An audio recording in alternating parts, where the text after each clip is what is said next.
Сәлеметсіңдер ме оқушылар? Бүгін математикадан 51-ші сабақ. Сабақтың тақырыбы уақыт, уақыттың өлшем бірліктері. Бейне жазбаны қара. Тәулік дегеніміз не?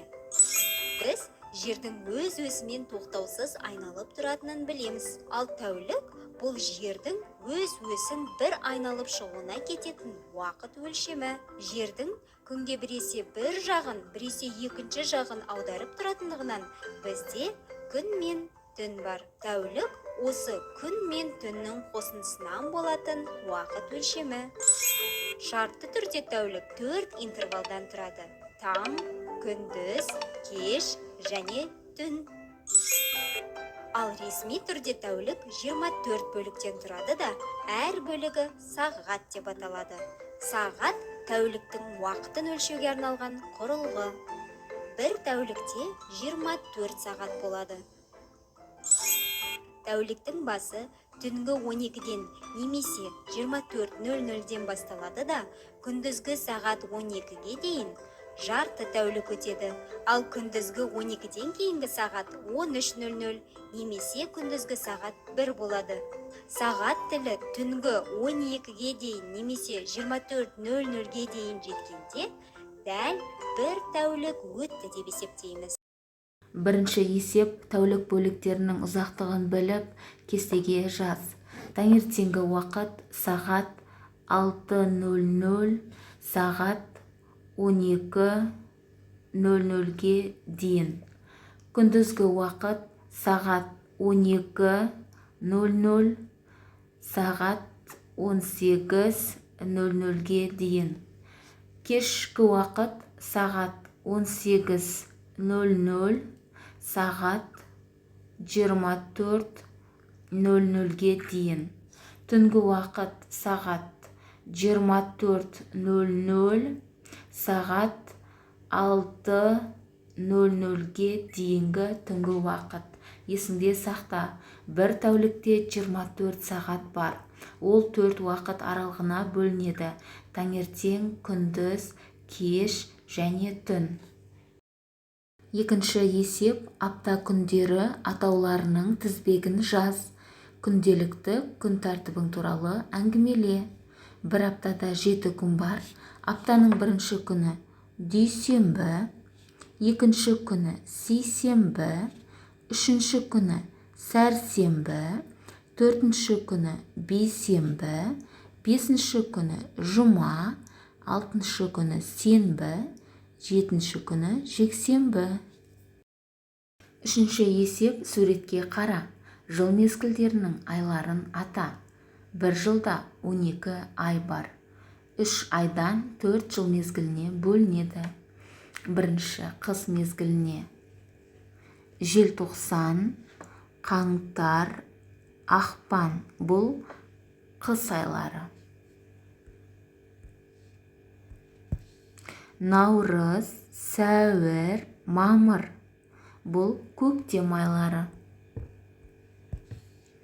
Маусым, шілде, тамыз бұл жаз айлары.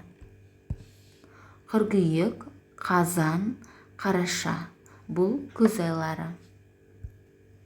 Қайталаймыз: желтоқсан, қаңтар, ақпан бұл бізде қыс айлары. Наурыз, сәуір, мамыр көктем айлары. Маусым, шілде, тамыз жаз айлары. Қыркүйек, қазан, қараша күз айлары. Жыл жер планетасының күнді толық бір айналым жасағандағы уақыт. Бір жылда 12 ай бар. Олар 3 айдан 4 жыл мезгілін құрайды: қыс, көктем, жаз, күз. Екінші есеп әр айда неше күн бар екенін ата және есіңде сақта. Қаңтар, наурыз, мамыр, шілде, тамыз, қазан, желтоқсан айларында 31 күн бар. Сәуір, маусым, қыркүйек, қараша айларында 30 күн бар. Ақпан айында 28 күн бар. 4 жылда бір рет 29 күн болады. Ай бұл айдың жерді айналуымен байланысты уақыт бірлігі. Әр айдағы күндер саны әр түрлі болуы мүмкін. Бесінші есеп күнтізбені пайдаланып, әр жыл мезгілінің неше күнге созылатынын біл. Қыс мезгілі бізде желтоқсан 31 күн, қаңтар 31 күн, ақпан 28-29 күн болады. Барлығын қосқанда қыс мезгілі 90-92 күнге созылады. Келесі көктем айлары: наурыз 31 күн, сәуір 30 күн, мамыр 31 күн. Барлығын қосқанда көктем мезгілі 92 күнге созылады. Келесі жаз айлары: маусым 30 күн, шілде 31 күн, тамыз 31 күн. Барлығы жаз мезгілі 92 күнге созылады. Күз айлары: қыркүйек 30 күн, қазан 31, қараша 30 күн. Барлығын қосқанда күз мезгілі 91 күнге созылады. Алтыншы есеп қай айда және қай күні атап өтіледі? Қазақстанның тәуелсіздік күні 16 желтоқсанда, білім күні 1 қыркүйекте, наурыз мерекесі 22 наурызда атап өтіледі. Екінші есеп амалдарды орында. 34 пен 66-ның қосындысының мәнін баған түрінде есептейміз. 4 бірлікке 6 бірлікті қосқанда 10 болады. 0 бірлігін жазамын, 1 ондығын ойда сақтаймын. 3 ондыққа 6 ондық 9, ойдағымен 10 болады. Қосындының мәні 100-ге тең. Келесі 95-тен 27-ның айырмасын табамыз. 5 бірліктен 7 бірлікті азайта алмаймыз. 9 ондықтың 1 ондығын қарызға береміз. Ұмытып кетпес үшін 9 цифрының үстіне нүкте қоямын. 15-тен 7-ні азайтқанда 8 бірлік қалады. 9 ондықтың 1 ондығын қарызға бердім. 8 ондық қалды. 8-ден 2 ондықты азайтқанда 6 болады. Жауабы айырманың мәні 68-ге тең. Үшінші өрнек бізде 25 пен 0-дің қосындысынан 100 пен 75-дің айырмасын азайды.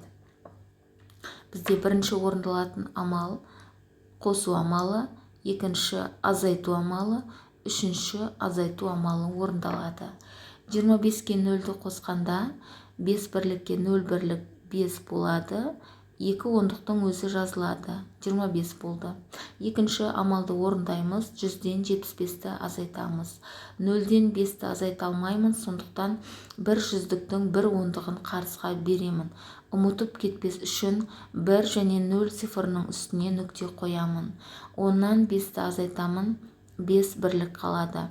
1 жүздіктің 1 ондығын қарызға бердім, менде 9 ондық қалды.